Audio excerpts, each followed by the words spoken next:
So now we're going to look on to monitoring activities to control fly strike. So during this section, I'm going to cover a number of key items in relation to monitoring fly strike.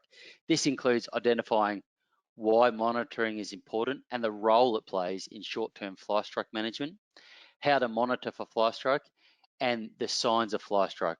We'll also have a bit of time, we'll see how we're going for questions at the end of this section. So, why is monitoring important?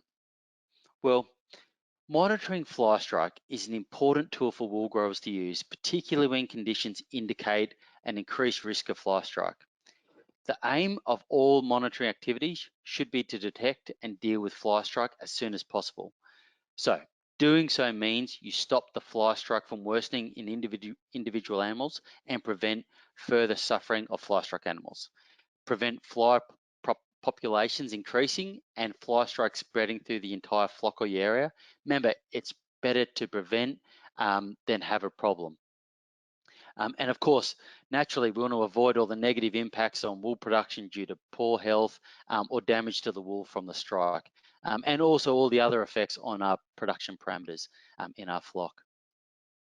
So how do we monitor for fly strike? Let's get back to basics. So monitoring for fly strike really means monitoring the conditions required for fly strike. So we've just talked about the presence of susceptible sheep, the presence of flies, and favourable weather conditions. So therefore, monitoring, it makes sense that we're going to monitor strike in sheep, we're going to monitor the fly populations, and we're going to monitor weather conditions.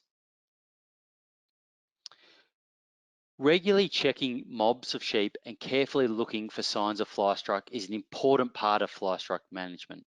This is particularly important activity when favourable conditions for flies occur. Not only will this allow you to identify and deal with struck sheep, but it'll also allow you to monitor the severity of a fly strike event. So whether it's a one-off event on a particular animal, or this is the sign of an imminent outbreak. Remember, we always want to get on the attack. Prevention is better than cure. Checking sheep doesn't mean bringing in the entire mob into the yards, but rather going around the paddocks and carefully looking at the sheep and for signs of fly strike. In the vet game, we always have a saying, you miss more by not looking than not knowing, and I think this is exactly the same. If you find signs of fly strike in sheep, remove that animal for treatment. If the strike appears to be more extensive across the large proportion of the flock, then you may need to bring the entire mob in for treatment. So what are the signs of fly strike?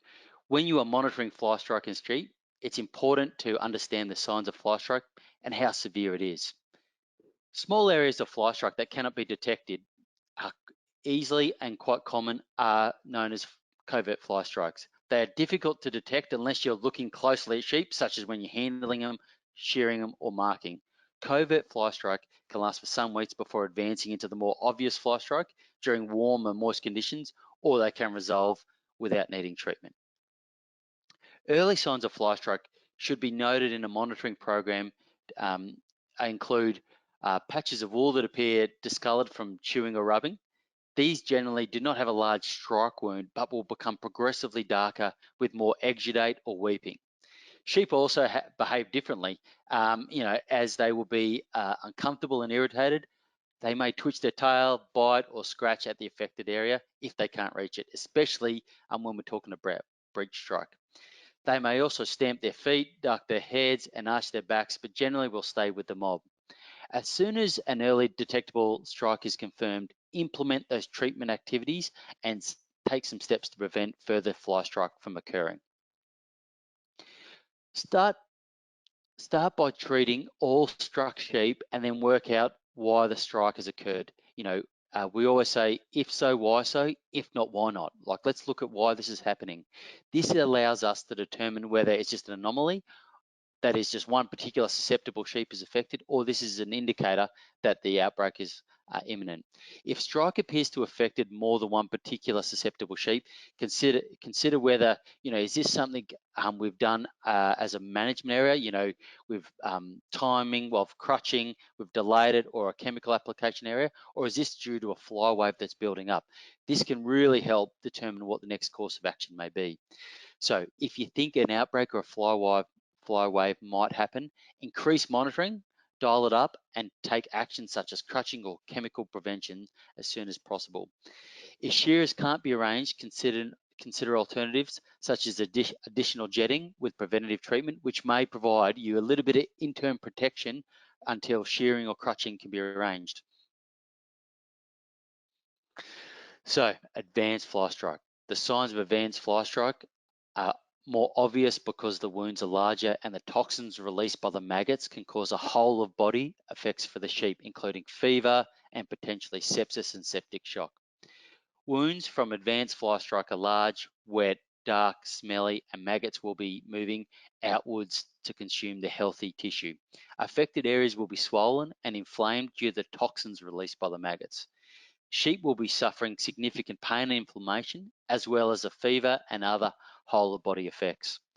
Sheep won't be able to keep up with the mob when they're grazing and will often be found on their own. Makes sense. They will become increasingly affected by fly strike, stop eating and drinking, will lie down and not want to get up. Without treatment, sheep will generally die quickly, anywhere from hours to 3 or so days. If sheep with advanced strike are found, treat these animals immediately and increase the frequency of monitoring, as is likely more fly strike will occur in the following days or weeks. Remember that the snowball's building up, so we've got to get on the attack. So that covers the monitoring of sheep. So let's have a look at monitoring fly populations. Adult flies do not normally travel further than 3 k's from sheep camps and watering points. So these areas act as epicenters of infection. So you want to check those areas regularly for blowflies and struck sheep. Remember when we talked about the life cycle, part of the life cycle is the maggots drop off from the struck sheep and form pupae in the soil. So if you think about that, it kind of makes sense that where sheep spend the most of their time will be where a lot of flies develop. Fly traps are a useful tool to monitor activity in northern areas of New South Wales and Queensland, but are less useful in southern regions. If any Australian sheep blowflies are caught in traps or found around camps and watering point, this should be taken as a warning that flies are about, and given favourable conditions, fly strike can occur. So when monitoring fly populations, it's important to know how to spot the different fly species so you can determine if the Australian sheep blowfly is about. Many of you are going to be familiar with the Australian blowfly, but as a recap, the adult Australian sheep blowfly is about 9 mil long, that's the body length, and is a metallic green, bronze colored with reddish eyes. So you can see here, we've all seen it, it's a very distinctive color. Egg-bearing female flies lay small white eggs on live sheep. These larvae or maggots are creamy colored and hatch within 12 to 24 hours of the eggs being laid. Maggots drop off the sheep after about 3 days when they're about 13 millimeters in length and burrow into the ground, as we talked about, to pupate. The pupate become barrel-shaped as the outside of the shell hardens, darkens from yellow to red brown. So when conditions are favorable, they will emerge as immature flies in about 1 week, and then they will go looking for that protein feed. So that's how we monitor fly populations. That's how we look at weather conditions.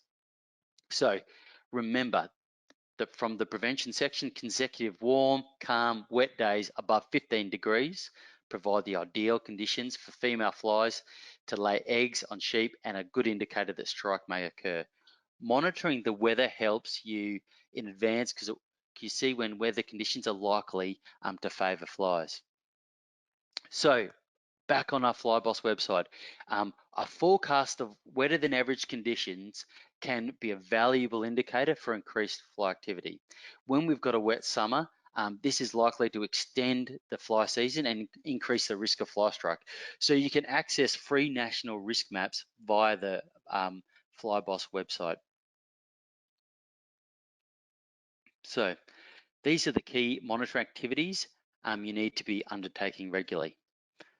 So now let's summarize what we've heard from monitoring. Regular monitoring activities will help you detect signs of fly strike in sheep as well as conditions which may favour fly strike. Finding these as early as possible helps prevent severe infections. Monitoring involves a combination of checks, including looking for fly strike in sheep, checking populations of flies, and checking weather conditions. Monitoring of fly strike should be included in a broader fly strike management plan, which also considers prevention and treatment activities.